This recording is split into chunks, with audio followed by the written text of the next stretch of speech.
الحمد لله رب العالمين والصلاة والسلام على حبيبه محمد وعلى آله وصحبه أجمعين. أعوذ بالله من الشيطان الرجيم. بسم الله الرحمن الرحيم. يا أيها الناس اعبدوا ربكم الذي خلقكم والذين من قبلكم لعلكم تتقون الذي جعل لكم الأرض فراشا والسماء بناء وأنزل من السماء ماء فأخرج به من الثمرات رزقا لكم فلا تجعلوا لله أندادا وأنتم تعلمون. اللهم سبحانك لا علم لنا إلا ما علمتنا إنك أنت العليم الحكيم. مولاي صل وسلم دائما أبدا على حبیبک من زانت به الاسرور. اے لوگو، اپنے پروردگار کی عبادت کرو جس نے تمہیں پیدا کیا، تم سے پہلوں کو پیدا کیا، اور اس لیے اس کی عبادت کرو کہ تمہارا اس کے ساتھ ایک ایسا رشتہ قائم ہو جائے کہ تم اس کی ناراضگی سے بچنے کی ہر ممکن کوشش کرنے لگو، تمہیں تقوی نصیب ہو جائے. تمہارا وہ پروردگار جس نے تمہارے لیے زمین کو فرش بنا دیا اور آسمان کو چھت، اور اس نے تم پر آسمان سے پانی برسایا، اور اس پانی کی بدولت اس کے ذریعے سے بہترین پھل اور تمہاری غذا کا اہتمام فرمایا. لہذا اس کے مقابلے میں اس جیسا کسی کو مت جانو. اور یہ ایسی بات ہے کہ تم خود بھی جانتے ہو، یعنی ہر انسان خود بھی یہ بات جانتا ہے کہ کوئی دوسرا ایسا نہیں جو زمین کو پیدا کرے، آسمان کو پیدا کرے.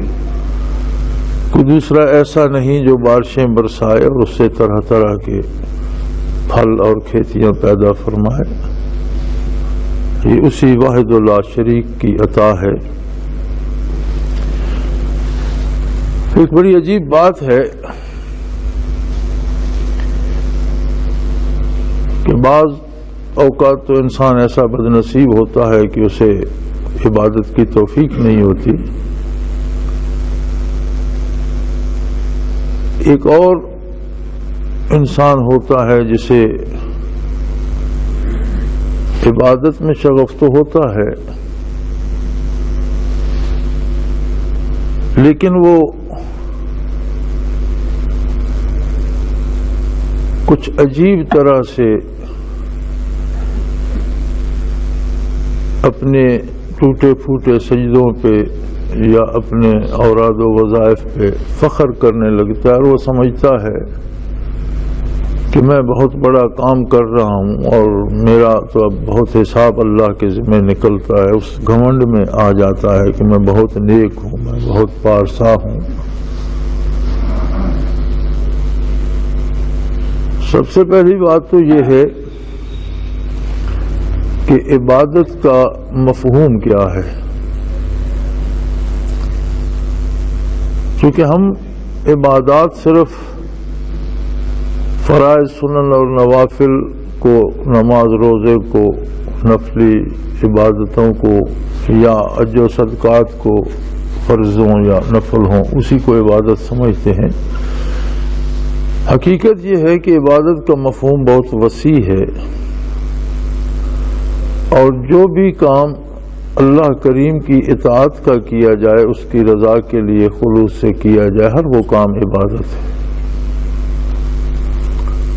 روزی جائز طریقے سے کمانا عبادت ہے، بال بچوں کو حلال روزی کھلانا عبادت ہے، اپنے رہنے کے لیے گھر بنانا جائز وسائل سے عبادت ہے۔ ہر کام زندگی کا جو بھی حدود شرعی کے اندر کیا جائے اور اس نیت سے کیا جائے کہ اللہ کریم اس پر راضی ہو، وہ عبادت ہے۔ اور عبادات پر جو سب سے بڑی نعمت نصیب ہوتی ہے وہ تقوی ہے۔ لعلکم تتقون، تقوی ایک ایسا رشتہ ہے کہ بندے کا اللہ کریم سے ایسا تعلق پیدا ہو جائے، اسے ایسا احساس اس کے دل میں پیدا ہو جائے کہ میرا پروردگار ہر آن ہر وقت میرے ساتھ ہے، میری ہر حرکت کو دیکھتا ہے، میری ہر بات کو سنتا ہے، اور ہر لمحے میری دستگیری فرماتا ہے، ہر دکھ میں میری مدد فرماتا ہے، ہر سکھ مجھے وہی عطا فرماتا ہے۔ اور اس کی نافرمانی سے، اس کی ناراضگی سے ڈر لگنے لگے۔ جہاں تک عبادات کی اجرت کا تعلق ہے، جس پہ آدمی کو بڑا گھمنڈ ہو جاتا ہے کہ میں نے اتنے نفلیں پڑھیں، اتنے نمازیں پڑھیں، اتنے روزے رکھے، میں بہت پارسا ہوں، تو فرمایا عبادات کی مزدوری تم پہلے لے چکے ہو، وہ تمہیں اتنا عطا کر چکا ہے کہ اگر تمہیں ہزاروں برس بھی زندگی نصیب ہو اور ہر پل عبادت میں گزار دو تو تم اس نے جو کچھ عطا کیا ہے اس کا صرف شکر تک ادا نہیں کر سکتے۔ اور پھر عبادت کی توفیق پھر اس کی عطا ہے، اس کا احسان ہے کہ اس نے تمہیں یہ توفیق بخشی کہ تم اس کی عبادت کرتے ہو، یہ پھر اس کا احسان ہے۔ تو بخشش عبادات پہ نہیں ہے کہ ہم نے نمازیں بہت پڑھی تو ہماری بخشش یقینی ہو گئی، بخشش اس کے کرم پر ہے۔ اور اس نے اعلان فرما دیا کہ اگر کسی کا خاتمہ کفر و شرک پر ہوگا تو اس کی بخشش قطعی نہیں ہوگی، لیکن ایمان پر جو بھی مرتا ہے وہ قادر ہے کہ اسے ساری سزائیں معاف کر دے اور بخش دے، اس کی اپنی مرضی کہ کس کو کتنا دیتا ہے۔ سارے گناہ معاف کر دے تو کوئی اس کی رحمت کو روک نہیں سکتا۔ اور انسان کسی بھی حال میں اس بات پہ فخر نہیں کر سکتا کہ میں نے بہت عبادتیں کی، میں نے بہت محنتیں کی، لہذا میرا بہت کچھ اللہ کی طرف نکلتا ہے، بلکہ اللہ کریم کے احسانات پہلے سے اس پر اتنے ہیں۔ الذی خلقکم، وہ تو وہ ہے جس نے تمہیں پیدا کیا، جس نے تمہیں عقل دی، شعور دیا، جس نے تمہیں احساس دیا، جس نے تمہیں دست و بازو دیے، جس نے تمہاری غذا کا اہتمام فرمایا، جس نے تمہیں زندگی جیسی نعمت دی، اور جس نے تمہیں توفیق عبادت، یہ سب کچھ تو آپ پہلے لے چکے ہو اللہ کریم سے۔ انسان کو جو نعمتیں عطا کی گئی ہیں، ایک ایک نعمت کا بدل نہیں ہو سکتا۔ اگر اسے ہزاروں برس بھی عمر ملے اور ہر پل عبادت میں گزار دے تو کسی ایک نعمت کا شکر ادا کرنے سے بھی قاصر رہ جاتا ہے۔ نظر کی نعمت عطا فرمائی، سننے کی قوت عطا فرمائی، اور ایسا عجیب و غریب نظام عطا فرمایا، فضائیں تمہارے لیے مسخر کر دی، کائنات کو تمہاری خدمت پہ معمور کر دیا۔ وَخَلَقَ لَكُم مَّا فِي الْأَرْضِ جَمِيعًا، روئے زمین پر بے شمار نعمتیں تمہارے لیے بکھیر دی۔ تم جو کھاتے ہو، جو پیتے ہو، جو استعمال کرتے ہو، جس پہ سواری کرتے ہو، جہاں سانس لیتے ہو، جو ہوا استعمال کرتے ہو، جو روشنی تم تک پہنچتی ہے، یعنی کس کس نعمت کو گنو گے؟ انسانی وجود کی ایسی عجیب مشینری ہے کہ یہ ساری چیزیں اسے یک وقت چاہیے اور جب تک زندہ ہے تب تک چاہیے، کسی ایک دن کے لیے نہیں۔ اور وہ ایسا کریم ہے کہ ہر ایک کو اس کا حصہ ہر جگہ پہنچا رہا ہے۔ تو اس کے پہلے سے انسان پر اتنے احسانات ہیں کہ جتنی بھی عبادتیں کرتا چلا جائے تو وہ اس کا شکر بھی ادا کرنے سے قاصر رہ جاتا ہے، کیونکہ اس کی عطایا بے حساب ہے۔ اور پھر عبادت کرنے کی توفیق بھی تو اسی کی عطا ہے۔ حاصل عبادت کا یہ ہوتا ہے، اور یہ بہت بڑی بات ہے کہ اللہ کریم کی پہچان اور معرفت نصیب ہو جاتی ہے، اس کے احسانات کا احساس پیدا ہونا شروع ہو جاتا ہے، اور اس کے ساتھ محبت اور قرب کا ایک تعلق بننے لگتا ہے کہ میرا رب کتنا کریم ہے اور اس نے میرے لیے کتنا اہتمام فرمایا۔ ایک ایک فرد کے لیے سورج کی روشنی بکھیرتا ہے، ایک ایک فرد کے لیے چاند کی چاندنی نچھاور کرتا ہے، ایک ایک فرد کے لیے بارشیں برساتا ہے، اور بے حساب و بے پناہ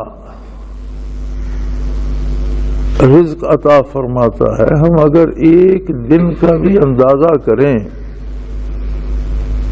کہ صرف نوع انسانی کتنا رزق کھاتی ہے، کتنا پانی پیتی ہے، کتنی ہوا استعمال کرتی ہے، کتنی روشنی استعمال کرتی ہے، تو ہم اندازہ نہیں کر سکتے۔ پھر یہ بے پناہ مخلوق، جانور، چرند پرند، سارے انسان کی خدمت کے لیے پیدا فرما دیے۔ کسی پر سواری کرتے ہو، کسی کا گوشت کھاتے ہو، کسی کی کھال استعمال کرتے ہو۔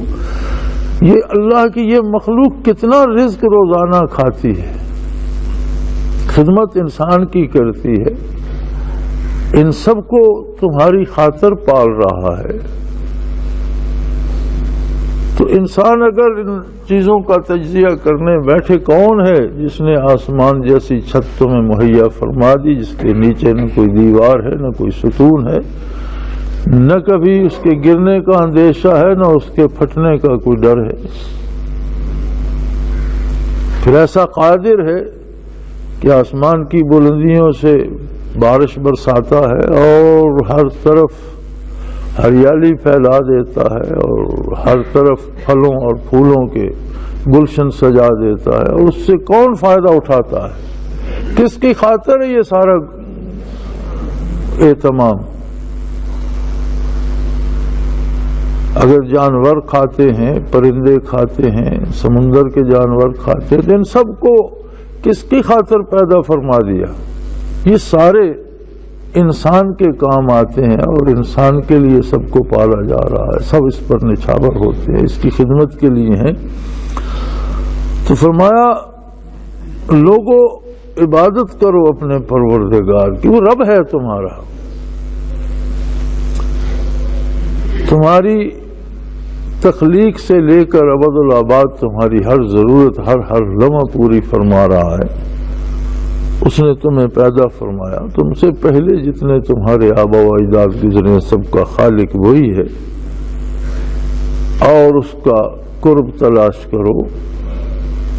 زندگی کے معراج یہی ہے۔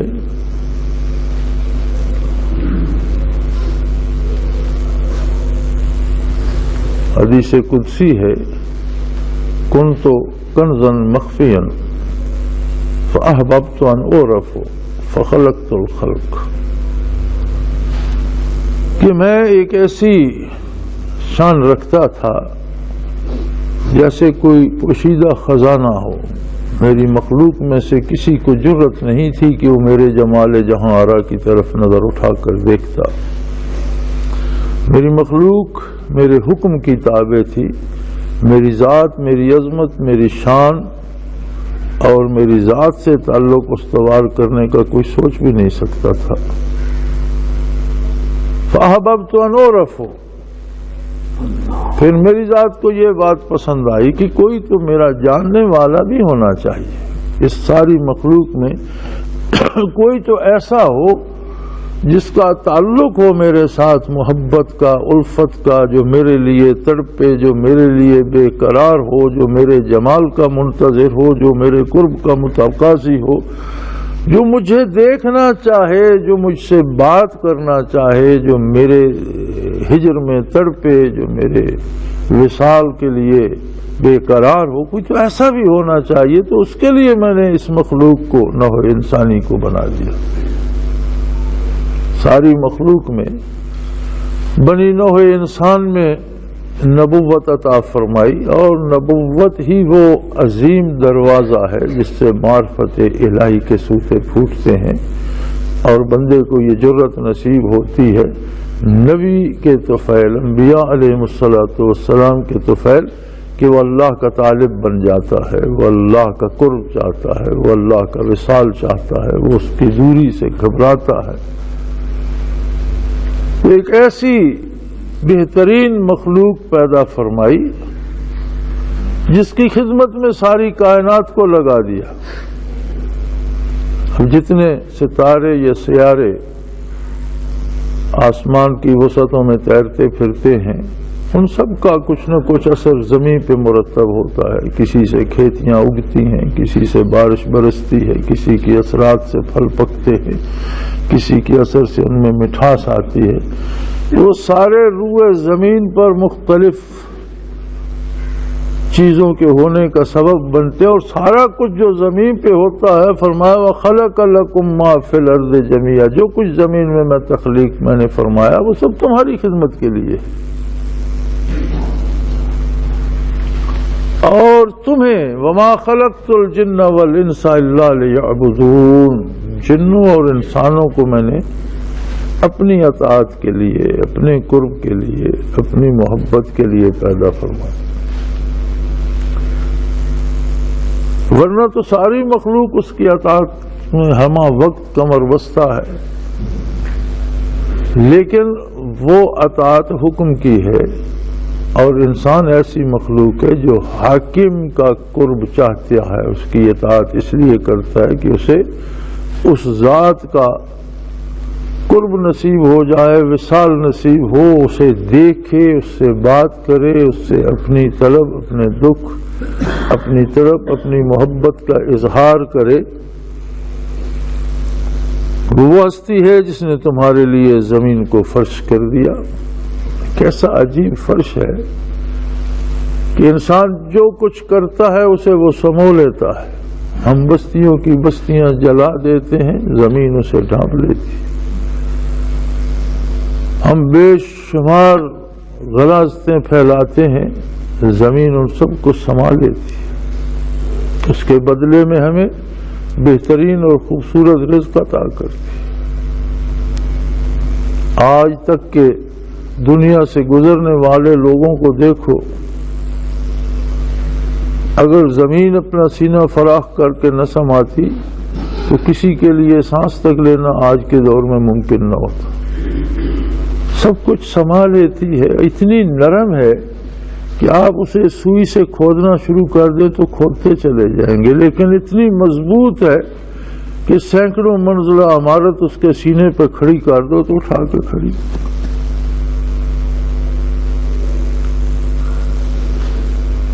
کوئی مر جائے تو اسے قبول کر لیتی ہے، جو زندہ ہے اسے رزق دیتی ہے جب تک وہ زندہ ہے۔ اور کتنی مخلوق ہے کہ زمین کا سینہ پھاڑ پھاڑ کر طرح طرح کی نعمتیں حاصل کر رہے ہیں اور اپنے لیے رزق حاصل کر رہے ہیں، اور کب سے کر رہے ہیں، کب سے یہ کھیتیاں اگ رہی ہیں، کب سے یہ پھل پک رہے ہیں، کب سے یہ سب کچھ ہو رہا ہے، اور دیے جا رہی ہے، دیے جا رہی ہے، دیے جا رہی ہے۔ کوئی بات ختم ہونے میں نہیں آتی، کب سے چلی ہے، اب تک گھاس اگنا ختم ہو گئی ہوتی، فصلیں ہونا ختم ہو گئی ہوتی، پھل اگنا ختم ہو گئے ہوتے، نہیں ہو رہے۔ اس کے اپنے خزانے ہیں، اور تمہارے لیے اس نے اتنی نعمتوں اور اتنے خزانوں کا منہ کھول دیا ہے کہ تم کبھی بھی اس کی نعمتوں کا شکر ادا کرنے کے قابل نہیں ہو سکتے۔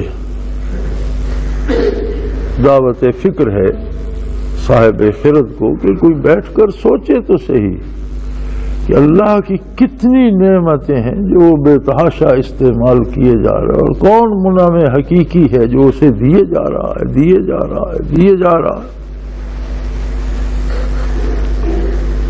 پھر وہ بارشیں برساتا ہے، پھر تمہارے لیے نئے نئے پھل، نئے نئے پودے، نئی نئی غذا، نئے نئے فصل، نئی نئی چیزیں پیدا فرماتا ہے۔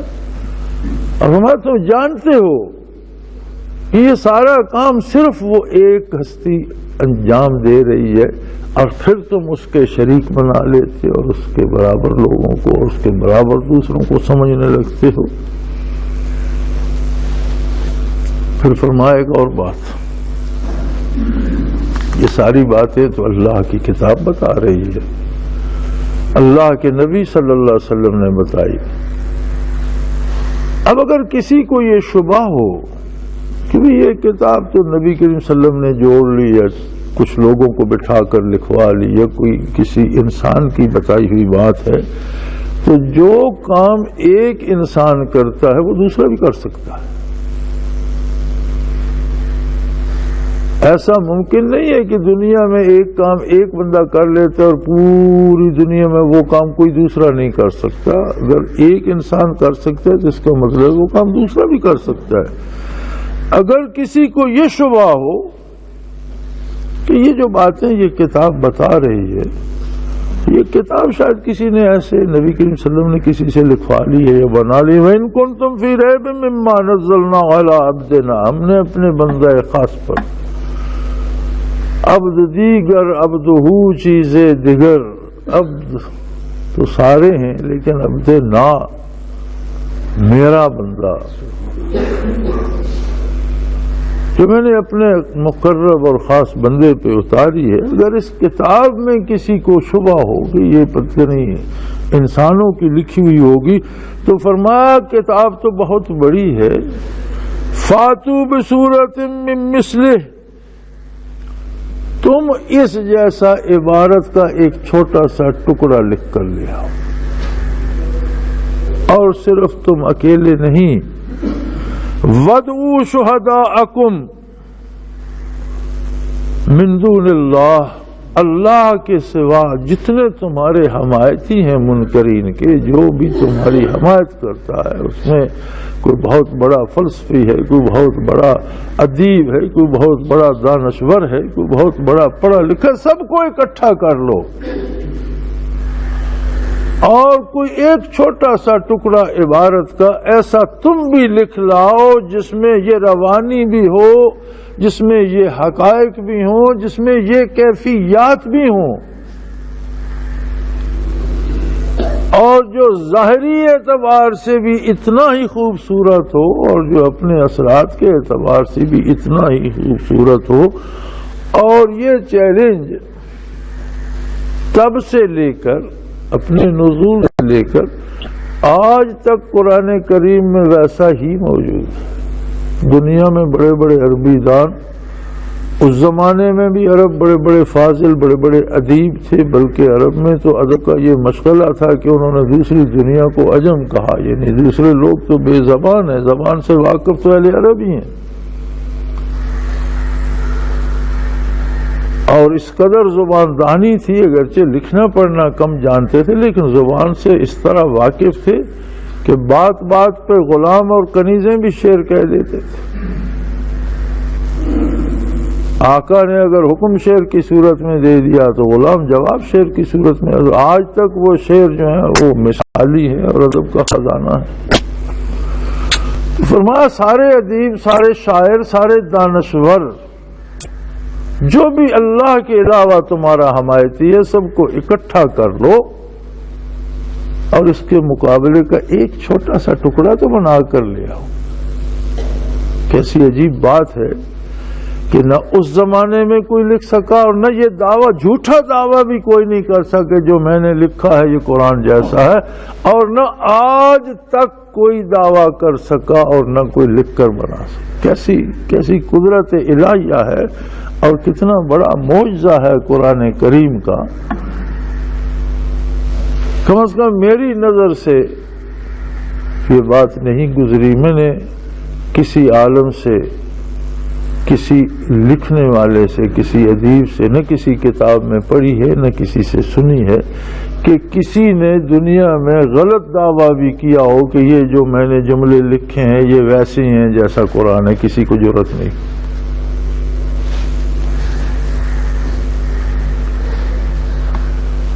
سو فرمایا ان کنتم فی ریب مما نزلنا علی عبدنا، ہم نے اپنے بندہ خاص پر حضرت محمد صلی اللہ علیہ وآلہ وسلم پر جو کتاب اتاری ہے، اگر اس میں تمہیں کوئی شک و شبہ ہو تو تم اپنے ان تمام لوگوں کو جو اس کو اللہ کی کتاب نہیں مانتے، پڑھے لکھے ہیں، ادیب ہیں، دانشور ہیں، سب کو بھی دعوت دو، سب کو اکٹھا کر لو اور سارے مل کر اس جیسا کوئی ایک چھوٹا سا ٹکڑا تو لکھ لاؤ. پھر بڑے مزے کی بات یہ ہے کہ ارشاد ہو اگر تم سچے ہو تو یہ کر دکھاؤ. اگر یہ اللہ کا کلام نہیں ہے اور کسی مخلوق کا کلام ہے، انسان کا کلام ہے، تو تم بھی انسان ہو، تم اس جیسا لکھ لاؤ. فرمایا فَإِن لَّمْ تَفْعَلُوا، اگر تم ایسا نہ کر سکو، پھر ساتھ فیصلہ دے دیا وَلَن تَفْعَلُوا، اور تم کبھی ایسا نہیں کر سکتے. اب یہ بات ذات باری ہی فرما سکتی ہے کہ کوئی بھی انسان کیسا بھی ہو وہ اللہ کی قدرت کا مقابلہ نہیں کر سکتا. اللہ کے کلام کے مقابلے میں اس کے کلام کی کوئی حیثیت نہیں ہے، اس جیسا کلام لکھ نہیں سکتا. اور فیصلہ دے دیا، پہلے فرمایا اگر یہ کام نہ کر سکے، اور پھر فرمایا کہ تم قیامت تک بھی یہ کام نہیں کر سکو گے، کبھی بھی یہ نہیں کر سکو گے. اور جب نہیں کر سکتے تو فَاتَّقُوا النَّارَ الَّتِي وَقُودُهَا النَّاسُ وَالْحِجَارَةُ، تو پھر اس آگ سے ڈرتے رہو جس کا ایندھن انسانوں کو بننا ہے، اور وہ ایسی تیز، ایسی سخت آگ ہے کہ پتھر بھی جلنے لگ جاتے ہیں. عرف عام میں دنیا میں تو ہے کہیں آگ لگ جائے تو اس پر پتھر پھینک دو زیادہ تو اسے بجھا دیتے ہیں.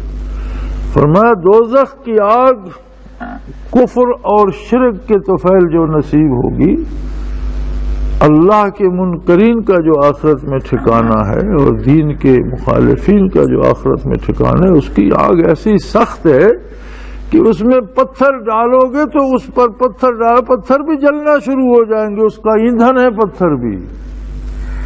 وہ دنیا کی آگ نہیں ہے کہ ایک جگہ آگ بھڑکی، اس پر آپ نے مٹی ڈال دی، پتھر ڈال دیے، وہ بجھ گئی. فرمایا پتھر اس پہ ڈالے جائیں تو اس کا ایندھن ہی بنتے ہیں. وہ اتنی سخت ہے کہ جو چیز آئے گی اسے جلاتی چلی جائے گی. اعدت للکافرین،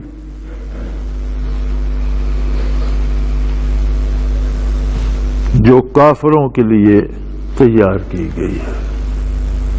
انسانی زندگی کی حقیقت یہ ہے کہ دنیا میں جو وقت انسان کو نصیب ہوا ہے یہ اس کا امتحان کا اور آزمائش کا دور ہے.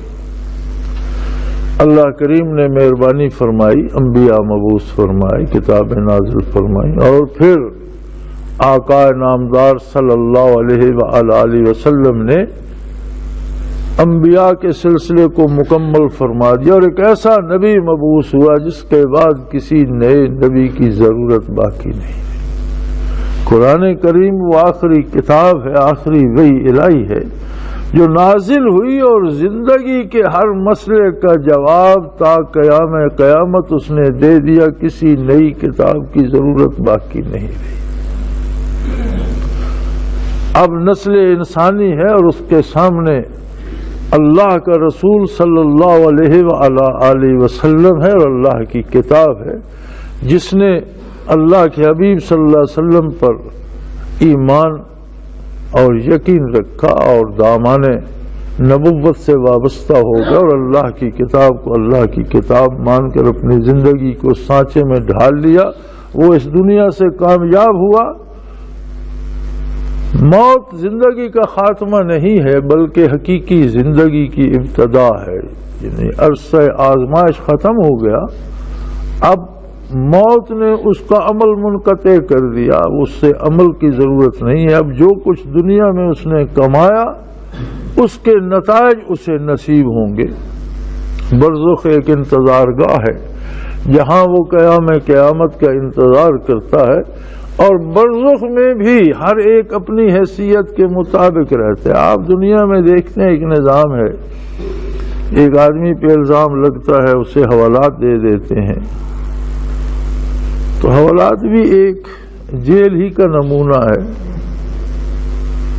لیکن حوالاتی مختلف ہوتے ہیں، الزام مختلف ہوتے ہیں، افراد کی حیثیات مختلف ہوتی ہیں، اس مختلف انداز سے رکھے جاتے ہیں، پھر قید ہو جاتی ہے یا سزا ہو جاتی ہے تو جیل چلے جاتے ہیں۔ اسی طرح برزخ انتظار گاہ ہے قیامت تک کے لیے، لیکن برزخ میں بھی ہر رہنے والا اپنی حیثیت کے مطابق رہتا ہے۔ اگر نجات یافتہ ہے تو اسے وہاں عزت و آرام نصیب ہوتا ہے، اور اگر کوئی بلند درجات والا ہے تو اسے مزید آسانیاں اور مزید رحمتیں اور مزید لطف الہی نصیب ہوتا ہے، اور بد نصیب ہے دنیا سے اگر ایمان ضائع کر کے اور کفر کی حالت میں، شرک کی حالت میں مر گیا تو برزخ میں بھی وہ ایک حوالاتی یا ایک قیدی بن جاتا ہے۔ پھر وہ جس درجے کا کافر ہے، جس درجے کا مشرک ہے، جس درجے کا گناہگار ہے، اس طرح کی اس کی رہائش برزخ میں بھی ہوتی ہے، جس سے عذاب و ثواب قبر کہا جاتا ہے۔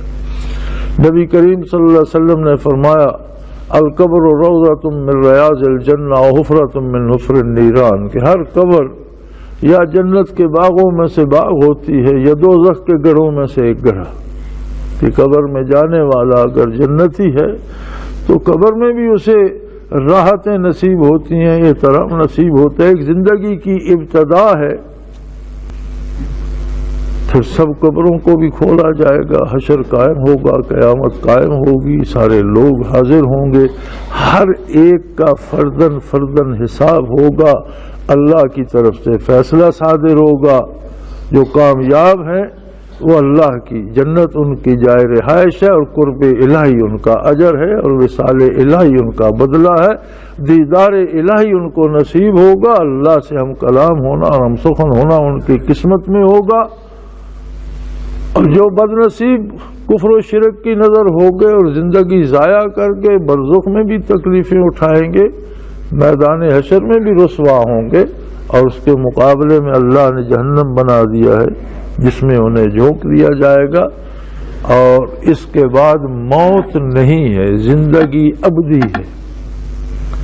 کفر و شرک پر مرنے والے کو بھی پھر موت نہیں آئے گی، پھر اسے ہمیشہ ہمیشہ اسی دوزخ میں رہنا ہوگا جہاں وہ جلتا بھی رہے گا، زندہ بھی رہے گا۔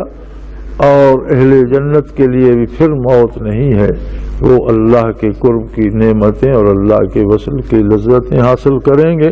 تو حقیقی زندگی وہ ہے جب آدمی واپس اپنے گھر پہنچے گا۔ سو اس کے لیے ارشاد فرمایا جا رہا ہے وَبَشِّرِ الَّذِينَ آمَنُوا وَعَمِلُوا الصَّالِحَاتِ أَنَّ لَهُمْ جَنَّاتٍ تَجْرِي مِن تَحْتِهَا الْأَنْهَارُ۔ جہنم کافروں کے لیے بھڑکایا گیا ہے، اور جنہیں ایمان اور عمل صالح نصیب ہوتا ہے۔ قرآن حکیم کا یہ عجیب انداز ہے کہ جہاں بھی ایمان کا ذکر آتا ہے ساتھ عمل صالح کی بات آ جاتی ہے۔ عمل صالح کسے کہتے ہیں اور عمل میں صلاحیت کس بات سے پیدا ہوتی ہے؟ زندگی میں ہم اپنے گرد بے شمار لوگوں کو دیکھتے ہیں، ان کی آراء مختلف ہوتی ہیں۔ ایک شخص ایک کام کو برا خیال کرتا ہے جبکہ دوسرا اسی پر فخر کر رہا ہوتا ہے۔ ہم کہتے ہیں کہ مغرب میں بے حیائی بہت ہے، مغرب والے کہتے ہیں کہ تم بڑے پسماندہ لوگ ہو، ہم ترقی یافتہ لوگ ہیں، وہ اس سے بے حیائی نہیں، اسے اپنی تہذیب سمجھ اس پہ فخر کرتے ہیں۔ یہ لوگوں کی رائے کا اختلاف ہے۔ ایک آدمی کہتا ہے کہ چوری بہت برا کام ہے، اور چور کہتا ہے کہ میں صاحب کمال ہوں، میں چیز لے جاتا ہوں، کسی کو کانوں کان خبر نہیں، وہ اس پہ فخر کر رہا ہوتا ہے۔ ہم کہتے ہیں کہ قتل و غارت گری برا کام ہے، اور کتنے قاتل ایسے ہیں جو قتل کرنے پہ فخر کرتے ہیں۔ لوگوں کی رائے ایک کام میں مختلف ہوتی ہے، اس کو کیسے پتہ چلے کہ یہ کام صالح ہے؟ عمل صالح کیسے پتہ چلے؟ اس کا معیار ہے اللہ کا رسول صلی اللہ علیہ وسلم۔ جو کام آپ نے کیا وہ صالح ہے، جو کرنے کا حکم دیا وہ صالح ہے، جسے حضور اکرم صلی اللہ علیہ وسلم نے پسند فرمایا وہ صالح ہے۔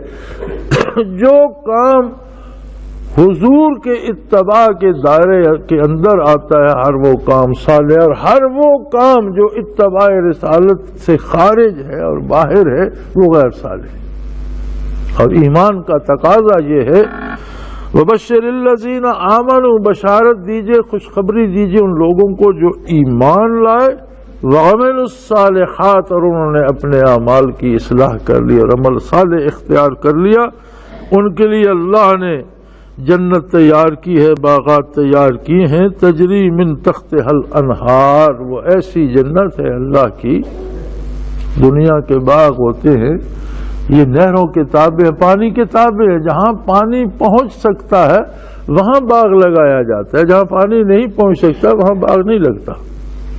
لیکن فرمایا وہ اللہ کے وہ باغ ایسے ہیں کہ پانی ان کے تابع ہے، جہاں وہ باغ اگا دیتا ہے وہاں پانی کو پہنچنا پڑتا ہے۔ تجری من تحتہا الانہار، نہریں ان کے تابع بہتی ہیں۔ ایسی قدرت الہیہ ہے، اور جنت ایسی جگہ ہے کہ جہاں باغ لگا دیا جاتا ہے پانی کو وہاں پہنچنا پڑتا ہے، اور دنیا میں جہاں پانی پہنچتا ہے وہاں باغ لگ سکتا ہے۔ دنیا کے باغ نہروں کے تابع ہیں اور جنت کی نہریں باغوں کے تابع، یعنی ایسی خوبصورت جگہ ہے جس کا انسان تصور نہیں کر سکتا۔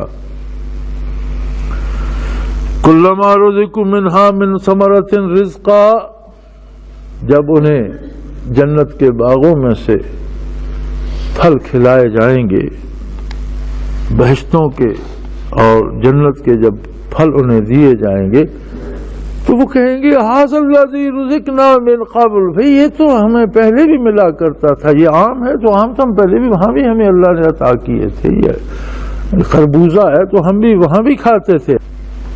لیکن اس کا پتہ وہاں چلے گا کہ وہ نام کا تو آم ہے لیکن اس کی لذت، اس کی شیرینی اور اس کی کیفیت کا درجہ کیا ہے۔ وَأُتُوا بِهِ مُتَشَابِهًا، انہیں ایسے ہی پھل عطا کیے جائیں گے جن سے وہ واقف ہیں، وہ سمجھیں گے کہ یہ پہلی ہی قسم کا ہے۔ اچھا، ایک اور عجیب بات جس کا حدیث شریف میں ذکر ملتا ہے، جس کا مفہوم کچھ اس طرح سے ہے کہ جنت کا ایک پھل عطا ہوتا ہے، ایک درخت سے ایک پھل آدمی نے لیا، اب اس نے کھایا، بہت لذیذ تھا، اسی درخت سے وہی پھل دوسری دفعہ اس کی خدمت میں پیش کیا گیا تو وہ کہے گا بھی یہ تو وہی پھل ہے، میں بھی کھا چکا ہوں، لیکن جب دوسرا کھائے گا تو اس کی لذت پہلے سے کئی گنا زیادہ اور مختلف ہوگی۔ اگر تیسرا پھل اسی درخت سے توڑے گا تو وہ دوسرے سے زیادہ لذیذ اور اس کی لذت اور انداز کی صورتاً متشابہ ہوں گے، لیکن اپنی لذت اپنی فرد کے حساب سے جوں اس میں زیادتی ہوتی جائے گی اور بڑھوتری ہوتی چلی جائے گی۔ وَلَهُمْ فِيهَا أَزْوَاجٌ مُطَّهَّرَةٌ، اور بہشت میں ان کے لیے بیویاں ہوں گی پاک اور صاف، ہم فیہا خالدون، اور وہ وہاں ہمیشہ رہے گی۔ وَلَهُمْ فِيهَا أَزْوَاجٌ مُطَّهَّرَةٌ، ان کے لیے وہاں بیویاں پاک اور صاف، محبت کرنے والی، پیار کرنے والی، خدمت کرنے والی، ہر طرح سے خوش رکھنے والی ہوں گی۔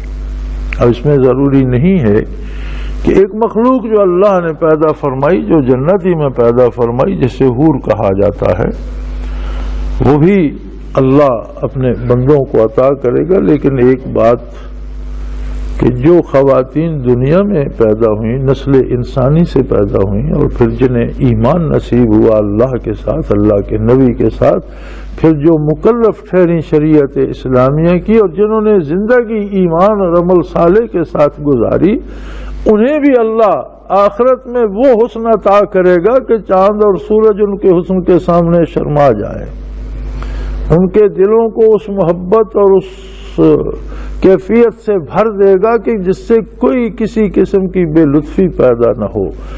اور جو عورتیں دنیا میں شرعی مکلف ہیں ان کے درجات کو وہ مخلوق نہیں پہنچ سکتی جو جنت میں ہی پیدا کی۔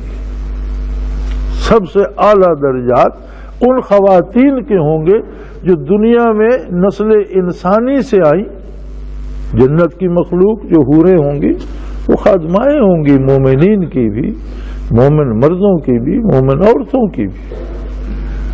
ان کی حیثیت ان خواتین کے برابر نہیں ہو سکتی جو دنیا میں مکلف تھی۔ لاکھوں کروڑوں حوریں ہوں، امہات المومنین اور ازواج مطہرات کے نقش کف پا سے بھی نہیں مل سکتی، جنہیں محمد الرسول اللہ کا دامن دنیا میں نصیب ہوا اور جو مکلف شرعی ٹھہری ان کے نقش کف پا سے مل سکتی ہیں، ان کی گرد پا کے برابر بھی نہیں۔ سو جنت کی حوریں خادم ہوں گی اور وہ خادمائیں ہوں گی مومنین کی بھی اور مومنات کی بھی۔ اصل مقام و مرتبہ انہی خواتین کو نصیب ہوگا جو دنیا میں پیدا ہوئیں، نسل انسانی سے پیدا ہوئیں، جنہوں نے دامان محمد الرسول اللہ کو تھاما، جنہوں نے دنیا میں اللہ کی عبادت کی، جنہوں نے دنیا میں اپنی زندگی کو شریعت کے مطابق ڈھالا۔ اگر بتقاضائے انسانی دنیا میں ان میں کسی کے مزاج میں سختی ہے یا کسی کی مزاج میں کچھ اور ایسی بات ہے کہ بدمزگی بھی پیدا ہو جاتی ہے، تو اللہ کریم فرماتے ہیں کہ وہاں وہ بات نہیں ہوگی۔ ہر ایک کو جوانی عطا ہوگی، ہر ایک کو وہ حسن عطا ہوگا کہ چاند اور سورج بھی اسے دیکھ کر شرما جائیں۔ مومنین کو بھی عطا ہوگا، جنت میں نہ کوئی بچہ ہوگا نہ کوئی بوڑھا ہوگا، سب کو جوانی اور ہمیشہ کی جوانی عطا ہوگی۔ اسی طرح خواتین کو بھی جوانی عطا ہوگی، حسن صورت بھی عطا ہوگا، حسن سیرت بھی عطا ہوگا۔ تو یہاں لہم فیہا ازواج مطہرہ سے صرف یہ مراد نہیں کہ جنت کی حوریں انہیں عطا ہوں گی، بلکہ ازواج مطہرہ عطا ہوں گی۔ دنیا کی بیویاں جنت کی مخلوق سے افضل ہوں گی، تو جنت کی مخلوق جو عطا ہوگی خادماؤں کی حیثیت سے عطا ہوگی۔ ان کے بارے بھی نبی کریم صلی اللہ علیہ وسلم کا ارشاد عالی ہے کہ جنت کی اگر ایک حور آسمان سے ایک ہتھیلی اس طرح ظاہر کر دے تو سورج کی روشنی مان پڑ جائے۔ اگر خادماؤں کا یہ عالم ہوگا تو جو دنیا سے خواتین جنہیں جنت نصیب ہوگی ان کے حسن کا کیا عالم ہوگا، یہ ان سے تو بہت افضل بہت بڑھ کر ہوں گی۔ یہ وہ ہوں گی جنہوں نے زندگی دامان محمد الرسول اللہ سے پیوست ہو کر گزار دی، جنہوں نے دکھ سہے دنیا کی، جنہوں نے تکلیفیں سہی، جنہوں نے گرم و سرد زمانہ برداشت کیا اور دامان پیغمبر صلی اللہ علیہ وسلم کو نہ چھوڑا۔ عظمت ان لوگوں کے لیے ہے، وہ مرد ہیں یا عورتیں، جنہوں نے دنیا کے اس دار حیات میں دامان پیغمبر صلی اللہ علیہ وسلم کو نہ چھوڑا، اپنے مقدور بھر اطاعت کی کوشش کرتے رہے۔ آدمی چاہے بھی تو وہ 100% نہیں کر سکتا، اس میں اتنی ہمت ہی نہیں ہے کہ اللہ کی عطاؤں کا شکر پورا ادا کر سکے۔ ہاں، اسے یہ احساس رہے، مقدور بھر کوشش کرتا رہے، پھر بخشش اس کی عطا پر ہے۔ جو قادر ہے کہ کسی کو ایمان نصیب ہو جائے، دل سے یقین ہو جائے اس کی وحدانیت پر، اس کے پیغمبر صلی اللہ علیہ وسلم کی صداقت پر، اس کے کتاب کے حق ہونے پر، تو کوئی عمل بھی نہ ہو تو بخش دے، تو اس کی بخشش کو کون روک سکتا ہے؟ لیکن ہوتا یہ ہے کہ جنہیں وہ بخشتا ہے انہیں دنیا میں توفیق عمل بھی دے دیتا ہے۔ اس لیے بے عملی سے آدمی کو متنبہ ہونا چاہیے کہ اگر مجھ سے دامان شریعت چھوٹ رہا ہے تو کہیں اللہ کریم ناراض تو نہیں، میری بخشش خطرے میں تو نہیں۔